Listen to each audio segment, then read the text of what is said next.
लोकसभा चुनाव 2024 खत्म होने के बाद अब एक बार फिर ईवीएम पर सवाल उठने लगे हैं। आज आपको एक ऐसे ही बड़े वकील का वीडियो दिखाएंगे जिन्होंने यह आरोप लगाया कि मोदी सरकार ने देखिए कैसे धोखाधड़ी कर ईवीएम में बदलाव कर चुनाव जीता है। आज मुझे ये कहते हुए खुशी हो रही है कि ज़्यादा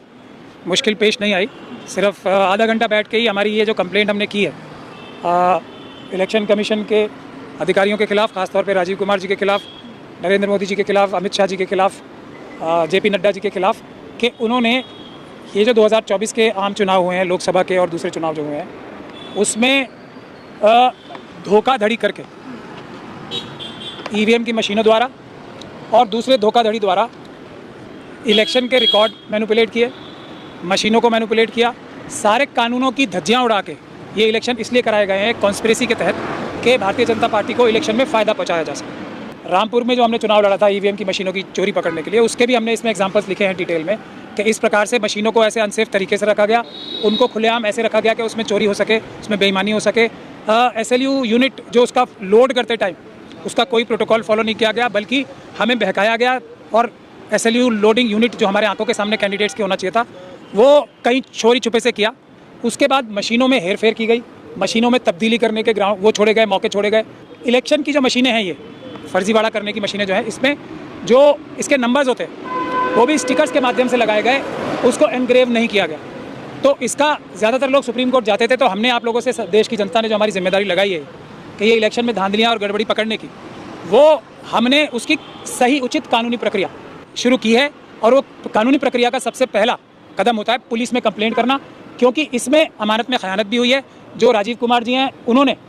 जो जिस काम के लिए ये ईवीएम मशीनें बनी थी, वो उस काम के लिए ना करके कि ईमानदारी से चुनाव कराए जाएं, क्योंकि उनके निर्देश से और उनकी निगरानी में, और बाकी जो इलेक्शन कमिश्नर्स हैं उनकी निगरानी में पूरे देश में, क्योंकि जो देश में इलेक्शन के जो ऑफिसर्स होते हैं वो सब डेपुटेशन पे होते हैं इलेक्शन कमीशन ऑफ इंडिया के, तो पूरे देश में जो भी गड़बड़ घोटाला 543 की 543 सीटों पे हुआ है, वो राजीव कुमार जी और उनके दोनों जो इलेक्शन आयुक्त हैं उनकी निगरानी में हुआ है। वीडियोग्राफी भी बताई कि हमारे पास है कि धांधलियों की वीडियोग्राफी हमने खुद बनाई है, वो सब हमने लिख के दिया, तब भी कुछ नहीं हुआ। तो इससे ये बात साफ होती है कि ये जो धांधली और घोटाला हो रहा था, ये अमित शाह जी, मोदी जी और नड्डा जी के साथ मिलके चुनाव आयोग के दिल्ली ऑफिस के लेवल पे हो रहा था। इसीलिए पार्लियामेंट स्ट्रीट की जुरिस्डिक्शन भी यहाँ बनती है। हमने दिल्ली हाईकोर्ट से ऑर्डर लिया था कि 543 की 543 लोकसभा सीटों पर वीडियोग्राफी की जाएगी। हमने वीडियोग्राफी की कॉपी हासिल करने के लिए रामपुर में दरखास्त लगाई, तो रामपुर में से हमें अभी तक वीडियोग्राफी की कॉपी नहीं मिली। इसका मतलब साफ नज़र आ रहा है कि धांधली की गई है, वरना अगर ईमानदारी से चुनाव होता तो वो हमें उसकी वीडियोग्राफी की कॉपी, जो कि हमारा हक है, वो मिल जाती। 543 के 543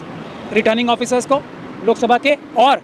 डिस्ट्रिक्ट इलेक्शन ऑफिसर्स को चिट्ठी लिखी है कि हमें सब जगह की वीडियोग्राफी आप दे दो, पहले दिन से, नॉमिनेशन भरने से भी पहले, जब फर्स्ट लेवल चेकिंग होती है ईवीएम की मशीनों की, और जब चुनाव की मतगणना हो चुकी होती है, रिजल्ट आ चुका होता है और मशीनों को सुरक्षित स्ट्रांग रूम में रखा जाता है। ये हमने पूरे देश के सभी डिस्ट्रिक्ट इलेक्शन ऑफिसर्स को और रिटर्निंग ऑफिसर्स को चिट्ठी लिखी है, लेकिन दोनों जगह से ही हमें कोई अभी जवाब नहीं आया है। इसका मतलब भी साफ है कि उन वीडियोग्राफी में ये जो इलेक्शन कमीशन ने के भ्रष्ट अधिकारियों ने चोरी और फर्जीवाड़ा किया है, उसके सारे सबूत हैं, इसलिए वो हमें कॉपीज़ नहीं दी जा रही। जो पहला फर्जीवाड़ा जो हुआ है, वो हुआ है ये जो चुनाव की मतगणना, जो चुनाव की मशीनें जो हैं उनका इस्तेमाल करके, उसका कोई कानूनी प्रावधान किताब में नहीं था, रिप्रेजेंटेशन ऑफ पीपल्स एक्ट में नहीं था। तो इस वीडियो को अगर आप फेसबुक पर देख रहे हैं तो हमारे फेसबुक पेज को लाइक करें, और अगर आप यूट्यूब पर देख रहे हैं तो हमारे चैनल को सब्सक्राइब करना मत भूलिए। और हाँ, देश और दुनिया की ऐसी ही अलग अलग खबरों के लिए आप जुड़े रहिए न्यूज़ टाइम्स 24 के साथ।